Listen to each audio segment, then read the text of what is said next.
Hey everyone, welcome back to the course.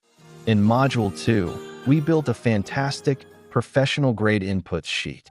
Now, we're going to put that data to work. In this module, we're diving into one of the most important metrics for any business that makes or sells a product, the unit cost. This is the true, all-in-one cost of producing a single item, e.g., one loaf of sourdough, one pastry, or one packaged cake. Why is this number so critical?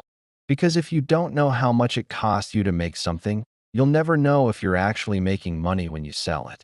By the end of this module, you'll have a dynamic calculator that can tell you the precise unit cost for any of Greenleaf Bakery's products.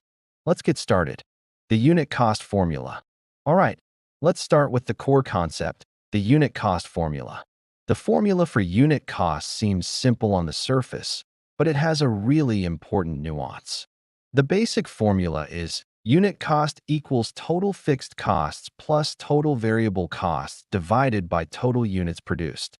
Let's break the formula down using our Greenleaf Bakery data. Total variable costs.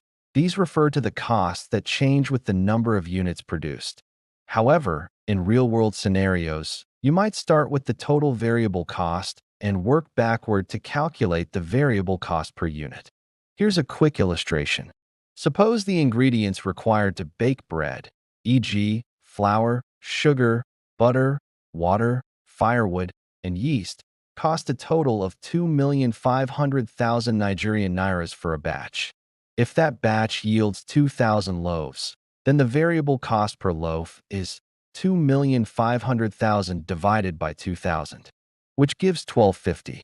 This reverse calculation is especially useful when you're analyzing bulk purchases or reviewing supplier invoices. It gives you a clearer picture of your per unit cost and helps you spot inefficiencies or opportunities to negotiate better rates. Total fixed costs. This is our monthly total of 1,625,000 Nigerian nairas for rent, salaries, etc. This number doesn't change whether we bake 10 loaves or 10,000 loaves. Total units produced.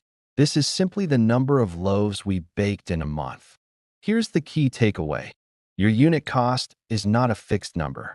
It changes depending on how many units you produce. This is because you're spreading your fixed costs over the number of units you make. Let's get this clearer with this illustration. Suppose that you went partying with your friends, and the total cost of the party expenses was split among your friends. The cost of the restaurant's rent and staff is fixed. The food and drinks you all order are the variable cost. The total cost of the party is the cost of the restaurant rent and the food and drinks you all ordered. Assume the total cost to be $10,000, and you divide it between two friends. The cost per person will be as high as $5,000. But if 10 friends show up and split the same bill, the cost per person will be much lower at $1,000 per person. This is a concept called economies of scale.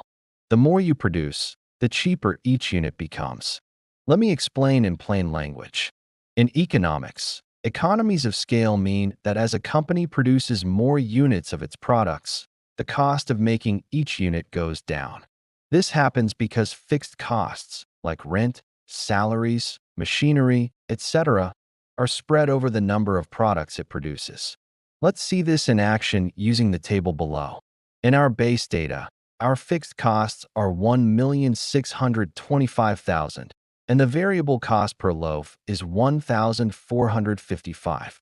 This means that if we bake 1,000 loaves of bread, our fixed costs remain the same, while our variable costs become 1,455,000, giving a total cost of 3,080,000 and a unit cost of 3,080. However, if we bake 5,000 loaves with the same fixed cost and a variable cost of 7,275,000, our total cost will become 8,900,000 with a unit cost of 1,780. Look at the massive reduction in unit cost. By baking 5,000 loaves instead of 1,000, the cost to produce each loaf drops from 3,080 Nigerian nairas to just 1,780 Nigerian nairas. This is powerful information for planning your production. Before we go, remember that you cannot just increase the units of your products without scaling your production capacity. Understand your production capacity and maximize your product units. Your turn. Activity 1 on a scratch pad or a blank Excel sheet. Can you calculate the unit cost if Greenleaf Bakery produces 4,000 loaves in a month? Pause the video and give it a shot. The answer is 1,861.25 Nigerian Nairas. Did you get it? With this knowledge, we can start building our unit cost calculator template. If you are ready, see you in the next lesson.